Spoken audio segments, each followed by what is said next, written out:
Bismillahirrahmanirrahim.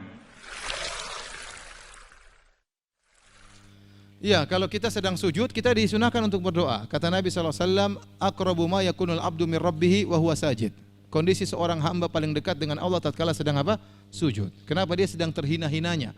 Ya, dia meletakkan bagian tubuhnya yang paling dia hormati, kepalanya letakkan di tanah sambil mengakui ketinggian Allah dengan mengatakan subhana rabbiyal a'la.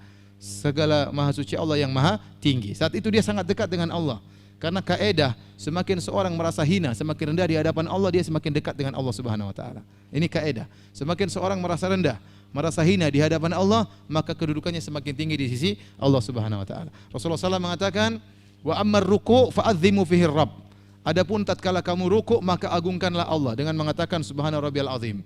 Wa amma sujud, adapun tatkala sujud, fajtahidu fid du'a, maka bersungguh-sungguhlah dalam berdoa. Faqaminun ayustajaba lakum, karena berdoa tatkala sujud mudah untuk dikabulkan. Maka ini dalil disunahkan untuk berdoa tatkala sujud. Dan bukan dikhususkan dengan sujud terakhir saja. Sujud pertama, sujud kedua, sujud ketiga, sujud keempat, sujud keenam, sujud kedelapan. Kapan kita sujud kita boleh berdoa. Namun saya ingatkan, tatkala Anda sebagai imam, maka Anda jangan lama-lama ya.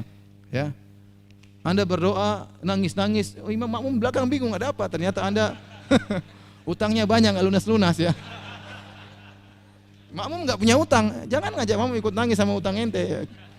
Jadi kalau Anda jadi imam, perhatikan jangan terlalu lama ya, biasa aja. Tapi kalau Anda sholat sendiri bebas. Berdoa lama enggak jadi masalah. Diriwayatkan dari Abdullah bin Zubair radhiyallahu anhu, beliau setelah sholat maghrib, beliau sholat kemudian beliau sujud. Setelah sholat maghrib, sholat sunnah setelah sholat maghrib, beliau sujud, beliau tidak angkat kepalanya kecuali adzan isya. Ya. Kalau Anda ingin berpuas-puas sujud, tidak jadi masalah, tapi jangan tatkala jadi imam. Ya. Karena imam harus memperhatikan kondisi apa? Makmum. Ya. Demikian juga tatkala Anda jadi makmum, ya, Anda juga jangan sujud lama-lama. Ya. Imam sudah Allahu Akbar, Anda masih sujud terus. Ya, ini. Jadi imam, innama ju'ilal imam liyu'tamma bih. Sungguhnya imam itu dijadikan untuk diikuti, bukan untuk ditinggalkan. Ya. Ya, imamnya sudah berdiri, ente masih sujud. Ada saya pernah lihat di YouTube seperti itu. Ya. Ada orang, saya nggak tahu dari mana videonya, klipnya. Jadi imamnya sudah sholat tarawih. Jadi pas sujud kedua dia sujud lama. Imamnya sudah berdiri, sudah baca alhamdulillahirrahmanirrahim maliki yaumiddin, baca surat, dia masih sujud terus. Nanti mau ruku baru dia berdiri.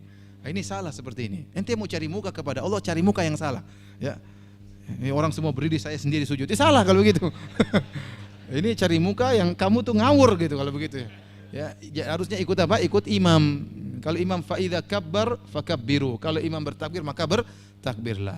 Jadi kompak. Imamnya berdiri, kita ikut berdiri. Imamnya ruku, kita ikut ruku. Jadi boleh Anda berdoa dalam sujud, baik sujud pertama, sujud kedua, sujud ketiga dan seterusnya, tapi dengan perhatikan apa yang tadi saya sebutkan. Enggak, sunnahnya berdoa dalam kondisi apa? Sujud dalam apa? Salat ya. Pertanyaan berikutnya, apakah boleh kita berdoa dalam sujud pakai bahasa Indonesia?